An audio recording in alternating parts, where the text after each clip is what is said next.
इस वीडियो में मैं आपसे बात करूंगा। जैसा कि आपको मालूम है, अधीनस्थ बोर्ड यानी कि RSMSSB बोर्ड द्वारा आज से आपके CET ग्रेजुएशन लेवल के एग्ज़ाम के लिए एप्लीकेशन फॉर्म शुरू हो चुके हैं और इसके लिए आपको OTR है वो अपडेट करना होगा। अगर किसी स्टूडेंट द्वारा OTR आज तक नहीं बनाया है तो उन्हें तो OTR बनाना होगा, क्रिएट करना होगा अकाउंट। और अगर किसी का बना हुआ है तो उन्हें अपडेट करना ज़रूरी होगा, जिसमें आपको लाइव फ़ोटो भी अपलोड करनी है और हस्तलिपि नमूना भी अपलोड करना है।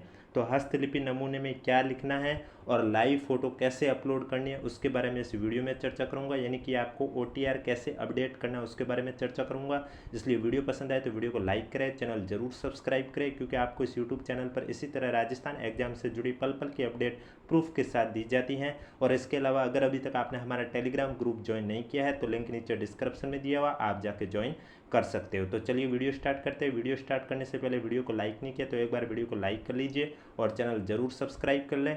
इसके अलावा कोई भी डाउट है तो आप हमें नीचे कमेंट बॉक्स में पूछ सकते हो। तो जैसा कि आप देख सकते हैं, OTR अपडेट करने के लिए सबसे पहले आपको क्या करना होगा, सबसे पहले आपको गूगल पर सर्च करना होगा SSOID। जब आप ये सर्च करोगे SSOID तो आपके सामने कुछ इस तरह से लिंक ओपन होगा, राजस्थान सिंगल साइन ऑन का। इस लिंक पर आपको क्लिक करना होगा। ध्यान रखें, लाइव फोटो कैप्चर के लिए आपको लैपटॉप का ही उपयोग करना होगा। आप लैपटॉप से आराम से कर सकते हो। तो आपको क्या करना होगा, SSOID का जैसे ये लिंक मिलेगा आपको इस लिंक पर क्लिक करना होगा। इस लिंक पर क्लिक करने पर आपके सामने कुछ इस तरह से पेज ओपन होगा, जिसमें आपसे पूछा जाएगा SSOID और उसके पासवर्ड। तो सबसे पहले आपको SSOID लिखनी होगी और उसके बाद आपको पासवर्ड लिखने होंगे। पासवर्ड लिखने के बाद आपको कैप्चा कोड डालना होगा। जैसे कि यहाँ पर कैप्चा कोड 312893 है, वैसे ही आपके जो कैप्चा कोड आएगा वो आपको लिखना है। अगर आपने कैप्चा कोड रॉन्ग डाला है तो आपके लॉगिन नहीं होगी, एरर आ जाएगी। लॉगिन करने के बाद अगर आप अपनी SSOID या पासवर्ड भूल गए हो तो उसको भी आप प्राप्त कर सकते हैं। जब पेज को स्क्रॉल करोगे तो नीचे लिखा होगा I forgot my digital SSOID, इसके आगे क्लिक हेयर लिखा हुआ है, और आई फॉरगॉट माई पासवर्ड, इसके आगे भी क्लिक हेयर लिखा हुआ। यहाँ से आप पासवर्ड भी प्राप्त कर सकते हो और SSOID भी प्राप्त कर सकते हो। जैसे ही आपकी SSOID लॉगिन होगी, लॉगिन के बाद आपके सामने कुछ इस तरह से लिंक ओपन होगा, पेज ओपन होगा। आप देख सकते हैं एक साइड आपका नोटिफिकेशन लिखा होगा और दूसरी साइड ऑन गोइंग रिक्रूटमेंट। अगर आप मोबाइल से ओपन कर रहे हो तो पहले आपको मोबाइल को डेस्कटॉप मोड पर लाना होगा, तभी आपके इस तरह से पेज शो होगा, अन्यथा नहीं होगा। और लैपटॉप में ओपन कर रहे हो तो आपके डायरेक्ट ऐसे ही शो होगा। तो यहाँ पर ऑन गोइंग रिक्रूटमेंट में जब आपको देखने को मिलेगा common eligibility test graduation level 2024 RSSB, इसके आगे अप्लाई नाउ का जो बटन है इस पर आपको क्लिक करना होगा। इस पर जैसे ही आप क्लिक करोगे तो सबसे पहले आपसे यही पूछा जाएगा इस तरह से कि अगर आपका OTR पहले से बना हुआ है तब तो आपको यही लिखा होगा please do OTR eKYC first on update profile section. और अगर आपका OTR नहीं बना होगा तो आपके लिखा आएगा पहले आप OTR क्रिएट कीजिए। अब यहाँ पर OTR बना हुआ है, चाहे आपका OTR नहीं बना हुआ, उसके बाद आपको जो ओके दे रखा होगा वो आपको उस पर क्लिक करना होगा। यानी कि अगर आपका OTR बना हुआ है तब तो आपका इस तरह से लिखा आएगा please do OTR eKYC first on update. यानी कि सबसे पहले आपको OTR eKYC को अपडेट करना होगा, उसके बाद ही आप एप्लीकेशन फॉर्म फिल कर पाओगे। और अगर आपके OTR नहीं बना हुआ तो यहाँ सबसे पहले ये लिखा होगा कि आप अपना पहला OTR क्रिएट कीजिए और ओके लिखा होगा, आपको ओके पे क्लिक करना होगा। जैसे ही आप ओके पे क्लिक करोगे तो अगर आपका OTR नहीं बना है तो सबसे पहले आपको OTR बनाना होगा, वन टाइम रजिस्ट्रेशन, जिसमें सबसे पहले आपको पूछा जाएगा क्या आप राजस्थान के निवासी हैं, तब यहाँ आपको यस पे क्लिक करना होगा। उसके बाद आपको यहाँ पर रजिस्ट्रेशन नंबर तभी मिलेंगे जब आप यहाँ आधार नंबर लिखोगे। सबसे पहले आपको क्या लिखना होगा, आधार नंबर। जो ऊपर दे रखा है रजिस्ट्रेशन नंबर ये आपको बाद में मिलेंगे जब आपका OTR बन जाएगा। ये आपके शो नहीं होगा, जिनका OTR ऑलरेडी बन चुका है उनको ही शो होगा। तो इसके नीचे जो आपको दिखाई दे रहा है आधार नंबर, तो यहाँ आपको अपने आधार नंबर लिखने हैं। और उसके बाद दे रखा है कैंडिडेट का नाम, आपको अपना नाम लिखना है। आपका जेंडर कौन सा, मेल फीमेल या थर्ड जेंडर जो भी है वो आपको सेलेक्ट करना है। इसके बाद आपके फादर्स का नाम यहाँ पे लिखना है। फादर्स नेम लिखने के बाद आपको अपनी डेट ऑफ बर्थ लिखनी है। डेट ऑफ बर्थ लिखने के बाद मोबाइल नंबर। अब कोई स्टूडेंट अगर OTR में अपडेट में अपना मोबाइल नंबर चेंज करना चाहते हैं तो वो भी कर सकता है, यहाँ आप देख सकते हैं अपडेट का ऑप्शन दे रखा है। या फिर ईमेल ID अगर आप अपनी चेंज करना चाहते हैं तो वो भी अपडेट कर सकते हैं। और बाकी आपको अपने मोबाइल नंबर और ईमेल आईडी लिखने हैं। उसके बाद आप कौन सी कैटेगरी है उस कैटेगरी के अकॉर्डिंग आपका जो चार्ज है वो आपको देना होगा। एक बार चार्ज देने के बाद आपके एप्लीकेशन फॉर्म आप फ्री में फिल कर सकते हो। जिनका OTR पहले से बना है उनको चार्ज देने की कोई ज़रूरत नहीं है। अब बात करता हूँ OTR बनने के बाद या फिर जिनका OTR बना हुआ उसके बाद eKYC कैसे की जाएगी।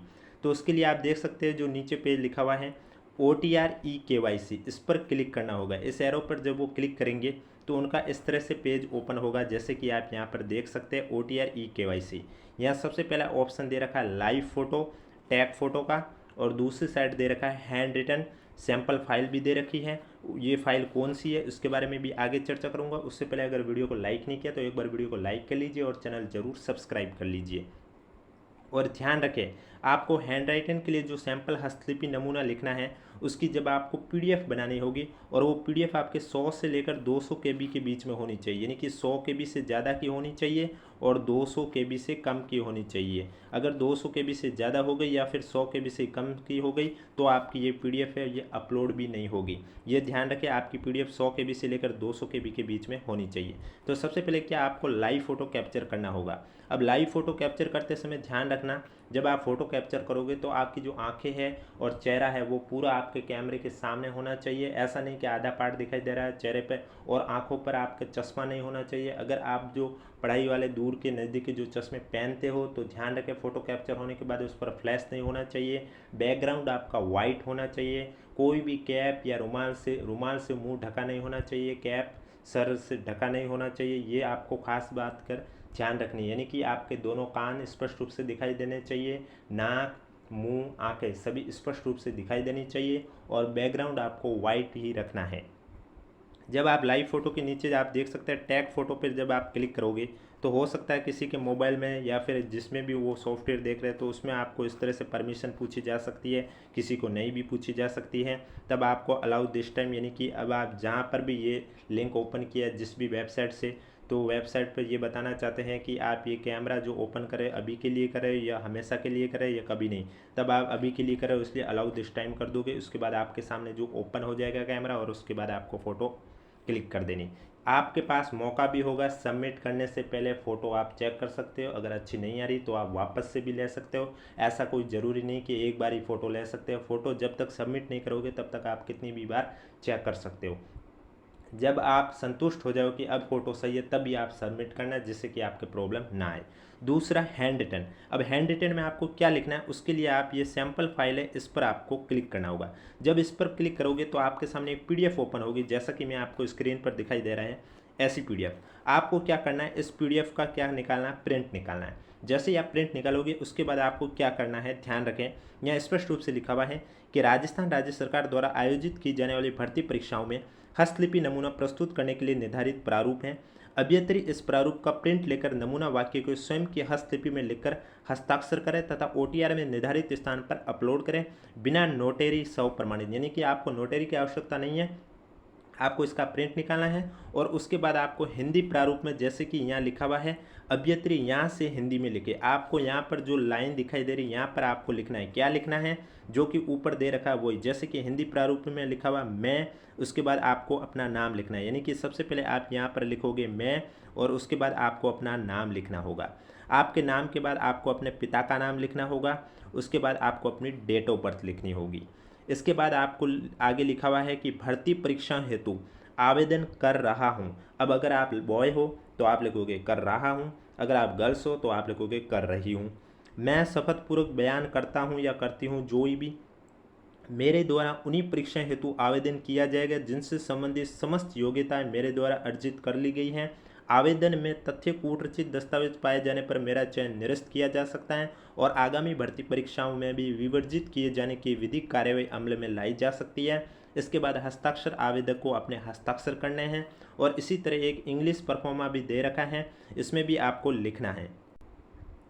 इंग्लिश में आपको यहाँ पर लिखना होगा right in English from here. यहाँ पर सबसे पहले लिखना होगा आई, इसके बाद आपको अपना नाम, उसके बाद फादर्स नेम, इसके बाद आपको अपनी डेट ऑफ बर्थ, और उसके बाद आगे जो लिखा हुआ I am applying for the recruitment exam I will apply for only those exam for which I have acquired complete qualification at a false facts document are found in the application, my selection may be cancel and legal action may be taken for being barred in the upcoming recruitment examination as well. ये लिखने के बाद signature आपको applicant यानी कि आपको अपना sign करना है।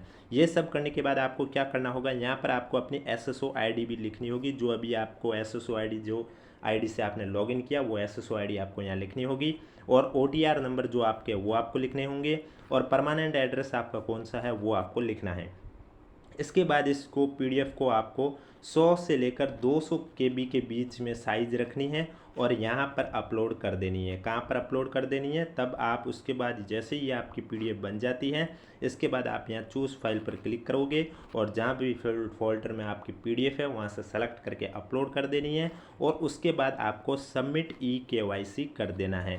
ये करने के बाद आप हमेशा की तरह अपना फॉर्म फिल कर सकते हो। जैसा कि हर बार आप हर भर्ती में SSO ID के माध्यम से फॉर्म फिल करते हो वैसे ही आपको कर देना है। तो ये था आपको OTR कैसे अपडेट करना है इसके बारे में। अब कोई डाउट है तो नीचे कमेंट बॉक्स में पूछ सकते हो। वीडियो पसंद आए तो वीडियो को लाइक करें, चैनल जरूर सब्सक्राइब करें। और अगर अभी तक आपने हमारा टेलीग्राम ग्रुप ज्वाइन नहीं किया तो लिंक नीचे डिस्क्रिप्शन में दिया हुआ, आप जाके ज्वाइन कर सकते हो। बाकी हस्तलिपि नमूना की ये जो PDF वाली फॉर्मेट है ये भी आपको हम टेलीग्राम पर प्रोवाइड करवा देंगे और टेलीग्राम ग्रुप का लिंक नीचे डिस्क्रिप्शन में दिया हुआ। तो इसी तरह की पल पल की अपडेट जानने के लिए अगर अभी तक आपने हमारा चैनल सब्सक्राइब नहीं किया तो चैनल जरूर सब्सक्राइब करें और वीडियो को अधिक से अधिक शेयर करें। कोई भी डाउट है तो नीचे कमेंट बॉक्स में हमें ज़रूर पूछें।